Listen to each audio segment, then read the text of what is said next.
Okay, I did a video about you're not too old for hormones. Now I'm going to do one that you're not too young for hormones. So, something I hear a lot is that women feel they have symptoms that are hormonal, and men have symptoms they feel are hormonal. And they go to their primary care and they say, no, we can't test labs for hormones, or nope, you're too young.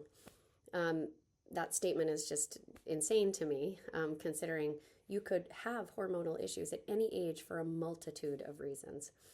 Now, the question is, how do we address those symptoms and those imbalances? So when someone is a female and they're closer to menopause, or a male and they're closer to andropause, or basically all that means is a biological decline in our hormones. This decline is pre-wired. Our bodies are meant to have less and less hormones over time. That's just how it's wired currently. So when someone is having a normal biological decline in hormones, we know why that's happening and we know how to address it. It's pretty straightforward.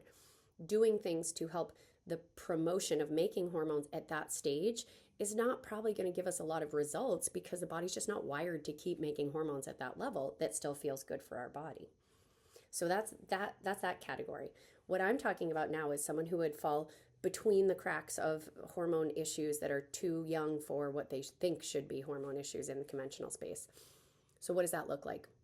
For a woman, you could have irregular cycles, you could have no cycles, you could have really heavy cycles, infertility, endometriosis, PCOS, fibroids, anything that feels off hormonally, PMS, PMDD, a whole host of things that can happen.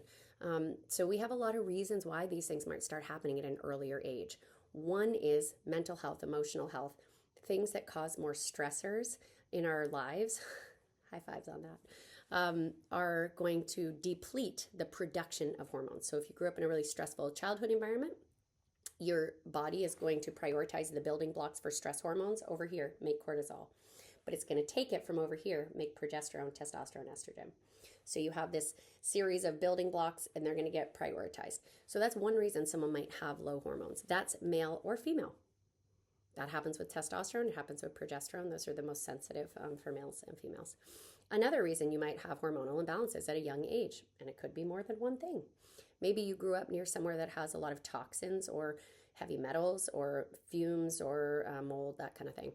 So a lot of people don't identify this. I have to work really hard sometimes to help people put this together and help me get info because I can tell sometimes there's things that are going on that are really out of the norm, very significantly, off. And we've accounted for everything else. And so that tells me there's probably some like toxins involved. There's typical patterns I see that clue me off. More severe symptoms, more cancer in the family, more issues with detox in the family, cardiovascular issues.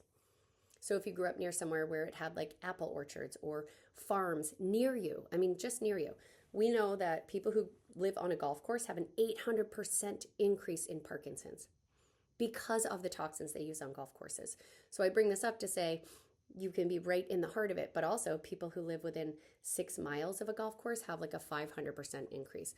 So know that if you live somewhere near a golf course, near orchards, near agricultural fields, near power plant, near mills that produce things, we live in a toxic world and there are things we can do, but we just need to know if it's a factor. So you could have a high stressor load, early childhood, or even currently. You could have exposure to toxins, chemicals, fumes, and mold. The other thing is genetics. How we're wired, how do we make hormones, but more importantly, how do we remove them? So if you have an input or output issue with hormones, and that can happen, men and women, if you have methylation issues that are responsible for how we metabolize hormones and the body's getting incorrect info about how much is on board, if you're not moving it out of the body, then the body's like, oh, you have plenty on board, we don't need to make more. So, it's problematic. Those are some major players. Diet and lifestyle. So, the more inflammatory foods we eat, the more processed foods. Foods for some people, gluten and dairy are really problematic, and so they'll cause hormone issues. We have endocrine disruptors, things that look like hormones that go in and tell the body. So, are you moving? Are you detoxing? Are you eating healthy? So when you're young, meaning, let's say below 45, that's the typical age for perimenopause for women. And for men, that's around when they would say, okay, your testosterone is starting to decline. Prior to that, if you have hormone symptoms and you've accounted for other things and you feel like there's something hormonally going on, there's so much we can do.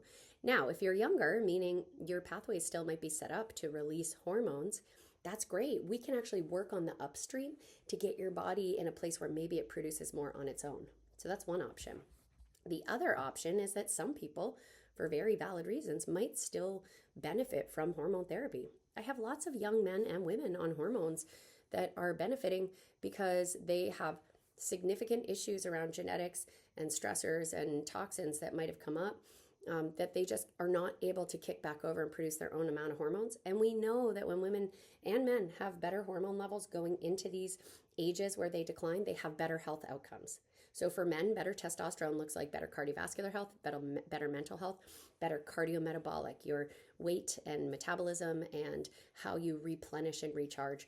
So that's true for men. For women, women on hormone therapy have a all-cause mortality improvement. What that means is all the endpoints that they test for health, women who are on hormone therapy compared to women who are not typically have better outcomes.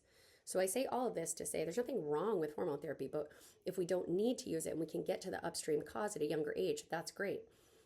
Head trauma is another one. If you've had any kind of head issues, concussions, played a sport that was high contact, those things will also make it so the brain can't make hormonal production as easily. So if any of these things apply, if you feel you have hormonal symptoms, the best part is we don't have to guess. All we have to do is look at your numbers. You can test for labs for hormones. You should test labs for hormones. There are optimal ranges in which we fall. Medicine should catch up and do the studies to prove what those optimal ranges are. But many of us in conventional medicine, in functional medicine, have been doing this a long time. We have these ranges, and a lot of them are consistent, of what's optimal. So if you're not sure, and you're hoping that you could get a little more insight on whether you're a candidate, whether it be beneficial, or even if we want to address upstream causes to make better downstream production, reach out to North Star Holistic Medicine. We're happy to check out your labs, to talk with you more. But either way, you're never too young or too old for hormones. We just need to figure out what's going on and why and address it appropriately.